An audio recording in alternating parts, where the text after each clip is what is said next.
Hey guys, today i-check po natin yung yung night vision ng SJ Cam C200 na worth 76 euro lang. Dito ko siya nabili sa Amazon ng Italy. Dito po kasi kami sa Italy. Ito yung kuha ng SJ Cam C200. Mumurahin lang na camera pero nabilib ako dun sa nagulat ako sa kanyang night vision. Ang linaw, para siyang mas malinaw pa nga siya sa GoPro kung i-compare natin. At may mga review rin ako na napanood sa YouTube na mas malinaw talaga itong SJ Cam C200 pagdating sa kuha sa gabi. Kahit naman sa umaga malinaw din siya. Murang-mura nga lang din at hindi siya masakit sa bulsa, hindi siya nakakapanghinayang na bilhin, lalo na yung quality niya. Ang ganda talaga kung kukumpara natin sa mga mas mamahalin na mga action cam. Pwede na ito na kumbaga parang budget talaga yung kanyang presyo. Pasok sa budget natin, kayang-kayang pag-ipunan kukumpara natin sa tiga 18,000 o 350 euro o higit pa. Sa pagbibili kayo ng action cam, mag-review muna kayo sa mga YouTube, sa mga may mga sikat na YouTuber na nagre-review talaga. Mas maganda nga yung foreigner ang tingnan nyo kasi pag doon kayo sa yung ang nagre-review foreigner, talagang yung kanilang pagre-review ay honest, talagang kung ano yung experience nila, yun ang Ganon din naman sa mga Pilipino. Kumbaga palagi lang yun kasi ang napapanood ko yung mga foreigner na YouTuber. At ito nga yung yung kuha dun sa panggabi. Ang ganda, kitang-kita mo talaga kung ano yung nakikita ng ating mga mata paggabi. Ganun na ganun, hindi nabawasan yung quality niya. Kahit na sa gabi, kuhang-kuha. Tsaka hindi siya makalog.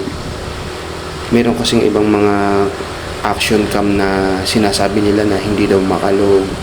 Yung video, okay stable. Pero, pag nabili na natin, siguro naranasan nyo rin yung ganun. Maraming mga pangako na sa mga pagre-review, pero hindi naman pala totoo. Pero ito, masasabi ko sa inyo na okay na okay siya. Kaya lang medyo dumilim kanina dun sa nadaanan ko yung ganyan. Kasi wala siyang ilaw na sa mga poste, yung ilaw lang ng motor ko yung gumana doon. Kaya medyo nagkaganon. Pero okay, kita niya naman okay naman siya. Malinaw ang kuha niya. Hindi siya makalog. Hindi siya masakit panoorin. Hindi nakakasakit sa mata.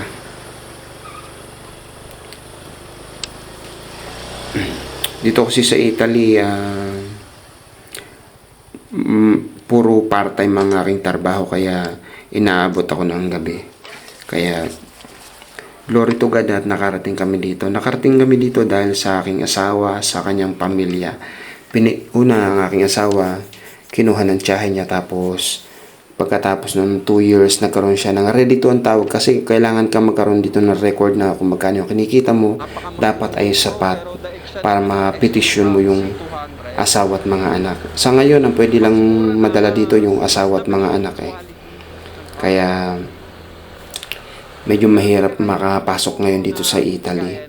Pero balita ko may lumalabas daw ng mga papel ngayon na yung parang direct hire.